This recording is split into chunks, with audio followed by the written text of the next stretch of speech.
Her dad had been her world, and she would give anything to be by his side. But when she received the call about his sudden passing, she knew nothing would ever be the same. Hello you, welcome back to Spread Channel. This is today's story. I will be your narrator, and I will guide you through its details. So without further ado, sit back, relax, and enjoy. Her brothers and sisters kicked her out of their childhood home immediately. They laughed that out of their dad's will. She'd only come out with the old family barn. If only they knew what their dad was planning. But life hadn't always been so bleak for Gemma Miller, the last born of the Miller family. She'd once been a happy woman. But of course, this was when her dad was still alive. He was her everything, from mentor to best friend, and she always strived to make him proud. Her world came crashing down when she received that call about his sudden passing. Like many of us, Gemma never imagined a life without her dad. Of course, as a grown-up, the thought had crossed her mind once or twice, but she'd never really dwelled on it. But the last time she saw him, they'd ended things sourly, fighting over Gemma's future and lifestyle choices. Gemma had fallen pregnant and decided to keep the child. Her dad wanted her to return home so she could be cared for, but she wanted to keep her career going. While he maintained that he only wanted the best for her, Gemma saw it as him trying to control her life. She was away from home when her dad's nurse called her personal cell. Gemma and the nurse were good friends, so she didn't think much of the call. But the nurse's tone would tell her that this wasn't a routine call. Gemma jumped into the first bus home the minute she heard her nurse friend sobbing.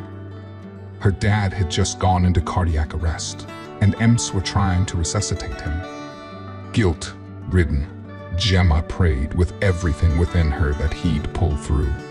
They'd left things so badly that she didn't know what to do if they didn't patch it up. But as her taxi pulled into her family farm, she saw the many car lights in the drive and knew she was out of time.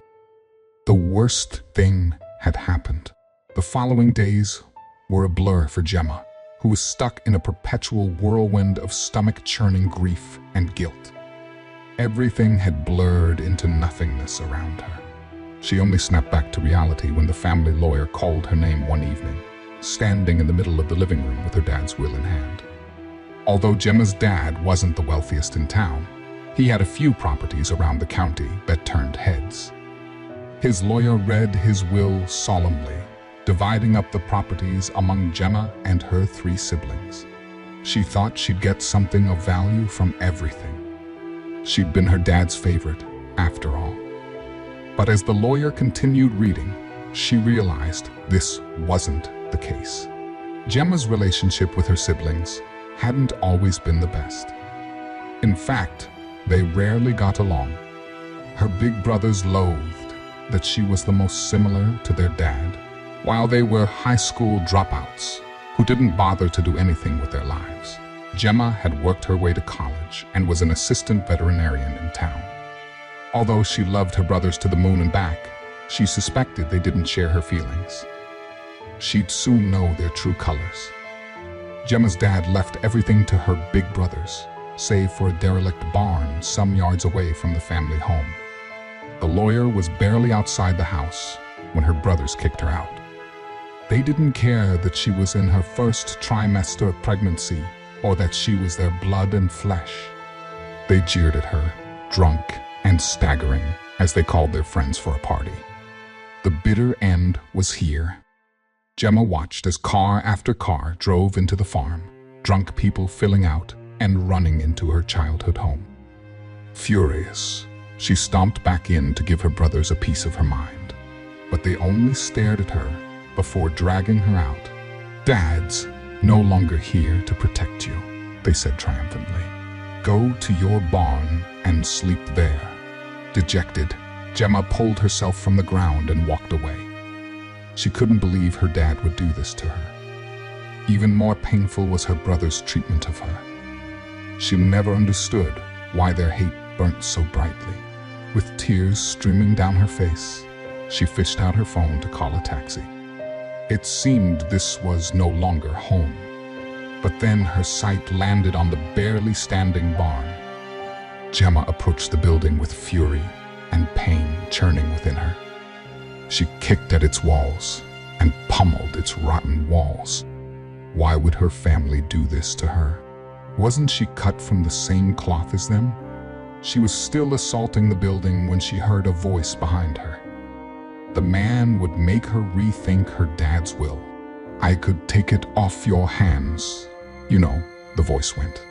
Gemma swung around, finding a rotten-teethed man smiling behind her. "The old man never really liked it," he continued. "He never liked you either," Gemma cut in crossly, recognizing the man as one of the farm's neighbors. The man, a rugged farmer always caked in mud and manure, had often butted heads with her father. What he'd reveal would leave her with more questions than answers. "There is nothing but problems there, Jenny," the man said. Of course, he didn't even know Gemma's name, even though he'd known her all her life. "It's not for sale," she said softly, hoping to cut the conversation short. "I wish to grieve in peace, Mr. Halsey," she said. But his words were already boring into her mind. "What did you mean, nothing but problems?" The man only laughed and offered to buy the barn again. He even doubled his initial price. But that only made Gemma more apprehensive. She'd never known her dad as someone who kept secrets before. But Mr. Halsey's words had piqued her interest. "If you'll excuse me," she said. The man tried to protest, but she glared at him until he walked away. Gemma would find exactly what he was talking about. Gemma pushed the barn's door open and stepped in. The air was heavy with dust and the stench of manure. She coughed, squinting so her eyes could adapt to the dark environment. Her sight took in everything: rotten floorboards and walls, rusted railings, and a tractor Gemma had never seen running. At first glance, the place looked like any other abandoned barn. But Gemma felt like there was something more than what met the eye. Soon, her pain was replaced with a burning curiosity to explore the dusty place. She turned on her phone's flashlight, began weaving through old farm tools. Gemma was in the milk house, a favorite of her dad's when she was younger, when she noticed something tucked into the wall. Her brows furrowed as she approached. Gemma reached for the item, a folded paper carefully wedged into the rotting wooden planes. Outside, her brother's party was raging on. They laughed at her barn, praising their dad for leaving them all his fortune while she got practically nothing. Gemma wiped tears as she opened the paper. She had no idea that her life was about to change. The paper was a note written in her dad's name. It seemed old, which didn't make sense to Gemma. How did it survive the harsh seasons in the barn? She opened it and staggered back when she realized her dad had addressed her. He expressed his undying love for her and her brothers, saying they meant the world to him. But that was only the beginning. The letter expressed the old man's fear of Gemma's brothers falling into bad habits when he was gone.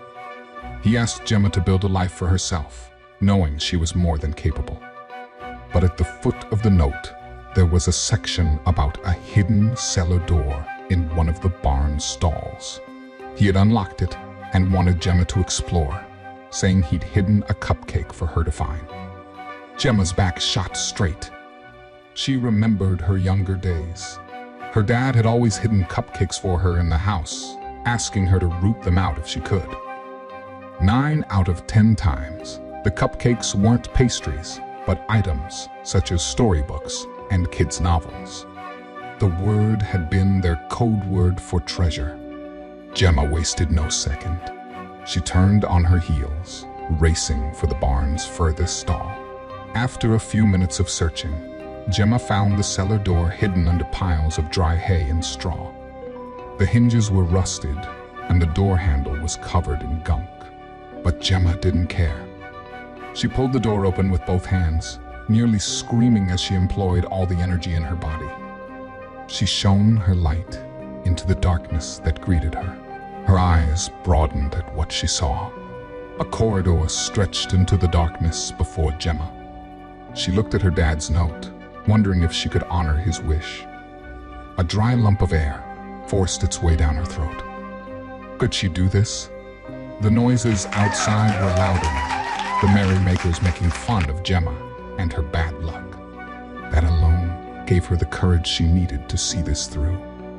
She took a first step down the staircase, shining her light all over. Cobwebs caught against her face and hair as she waved them out of her way. From the looks of things, it had been a long time since anyone had been down here. Gemma realized that unlike the barn above, which her dad erected out of wood, this place was concrete and stone. The walls were white, although layered with dust. Her survival instinct yelled for her to turn back, get her brothers, or sell the barn to Mr. Halsey. But she couldn't stop now. The aspiring veterinarian went down the corridor, studying all she could. It was clear that this place had been sealed for a while, given how dusty it was, and that her brothers didn't know about it. Regardless of how old it was, Gemma continued exploring. She didn't expect to find much down here, but the premise of a treasure hidden somewhere made her heart beat faster. If only she knew the secrets that her late dad had kept from her and her siblings.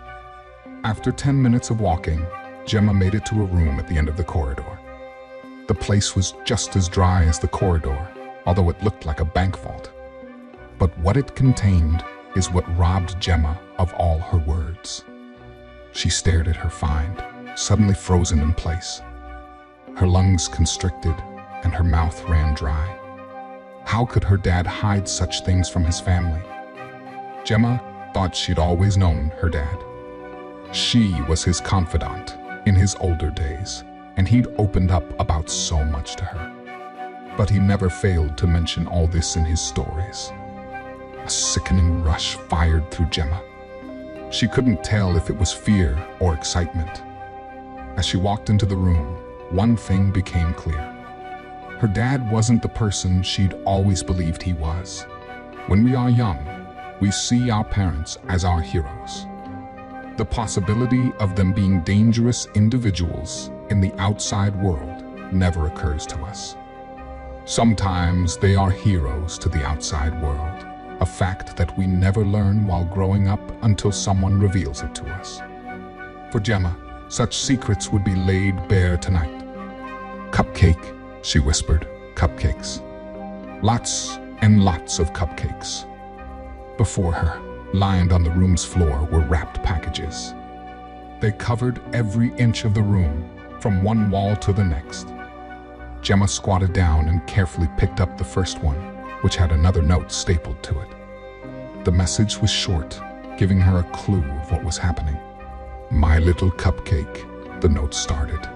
"What makes a whiskey exquisite is its age. Here are the best 1960 had to offer.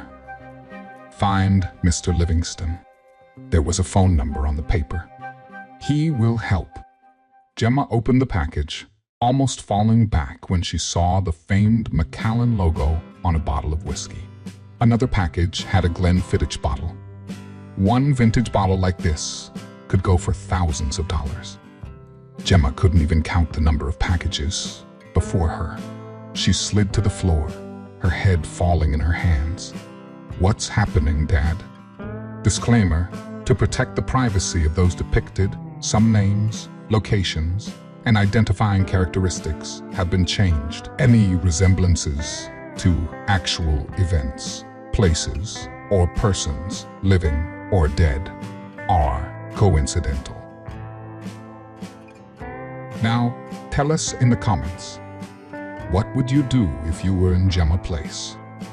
This was today's real story from Spread Channel. I hope you had a good time watching it. If so, don't forget to subscribe and help us make the Spread family bigger. Thanks for watching, and see you soon.